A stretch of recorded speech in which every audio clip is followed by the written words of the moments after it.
Ready for a deep dive? We're tackling Gary John Bishop's Unfuck Yourself this time. Talk about a straight shooter, huh? This book really cuts to the chase when it comes to taking control of your life. No kidding. It's definitely not your typical self-help jargon. It seems like you really connected with his message. For sure.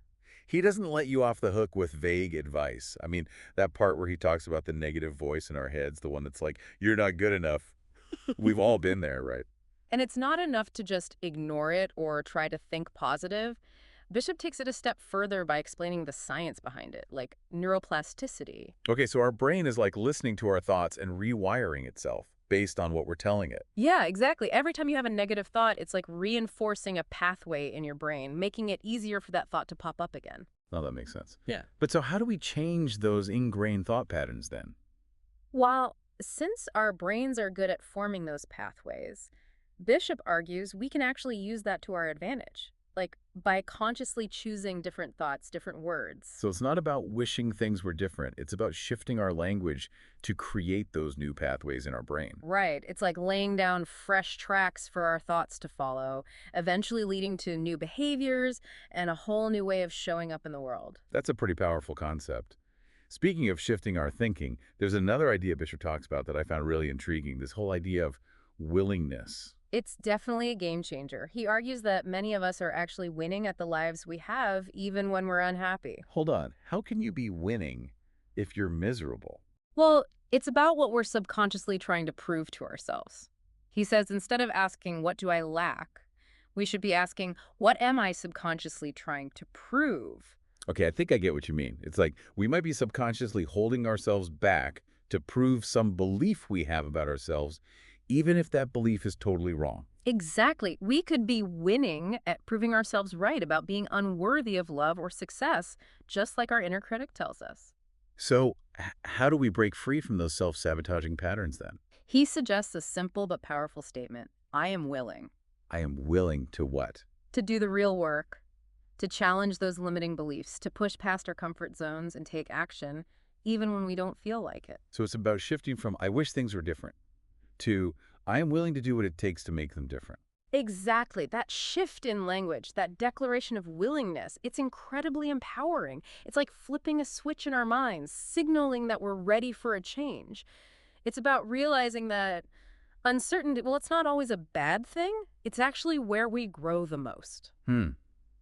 Yeah. Yeah, I guess you don't really learn anything new by sticking to what you already know how to do. Exactly. Bishop uses the example of asking for a raise. Like, we can be so afraid of hearing no that we don't even try. Oh, tell me about it. My mind can come up with the worst case scenarios. So most of those fears, they're coming from past experiences, not the actual reality. Because like we're letting those past experiences dictate our future actions, even if they're not relevant anymore. Right. Bishop says uncertainty is where the opportunities are. It's about taking that leap of faith. That makes sense, but it's easier said than done, right? Yeah.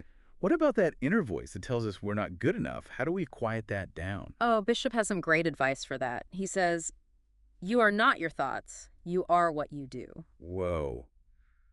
Yeah. That's kind of a mind-blowing statement when you really think about it. It is. We can get so caught up in those negative thought loops, but we have more control than we realize. So it's not about stopping those thoughts from coming up at all. It's about choosing not to act on them. Exactly. Bishop compares it to athletes who are in the zone, like when they're so focused on the task at hand that the self-doubt just disappears. I love that analogy. Okay, but how do we actually put that into practice? Like, how do we quiet those negative thoughts and actually take action? Well, Bishop has a two-step approach. First, he says we have to get rid of distractions, things that we use to numb ourselves. Okay, so that's things like junk food, scrolling through social media, procrastination in general. Got it. You got it. And the second part is to replace those distractions with actions that line up with our goals. So it's like out with the bad and in with the good. Basically. And it might be uncomfortable at first, pushing past our comfort zones, but with every step we take, we're actually rewiring our brains for success. Right, because of that neuroplasticity we were talking about earlier. Exactly. It creates a positive feedback loop. The more we act in alignment with our goals, the easier it becomes. This is all making sense, but let's be real. Life doesn't always go according to plan. Right. You're telling me that's where Bishop's next assertion comes in. I expect nothing and accept everything. Now that sounds a little confusing. How can we expect nothing but still strive for our goals? So instead of trying to force things to go a certain way, it's more about being open to whatever happens, Right. Think about it. How often does life actually work out exactly how we planned it? honestly. Pretty rarely. Yeah. There's always something, some curveball that comes out of nowhere. Exactly. And when we get stuck on those expectations, on how things should be, that's when we set ourselves up for disappointment. Because we're basically arguing with reality instead of accepting it. Right. Bishop actually suggests this exercise to help with this. Think of an area in your life that's causing you stress. It could be your job, a relationship, anything. Okay, got it. Now imagine your ideal outcome for that area. How did you expect it to turn out? Get really detailed. So I'm painting a picture of the dream scenario, how I thought things would be. Yeah. Now on a separate piece of paper, describe that area of your life as it is right now. So it's like expectations versus reality, huh? Exactly. And here's the thing, that gap between those two versions, that's where a lot of our pain and frustration comes from.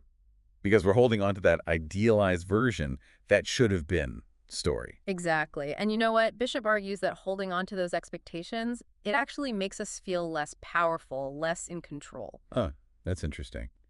So how do we close that gap then? How do we stop shooting all over ourselves and accept things as they are? It starts with making a conscious choice to accept things without judgment. And that doesn't mean we have to like it or that we can't try to change it. It's more about letting go of that resistance.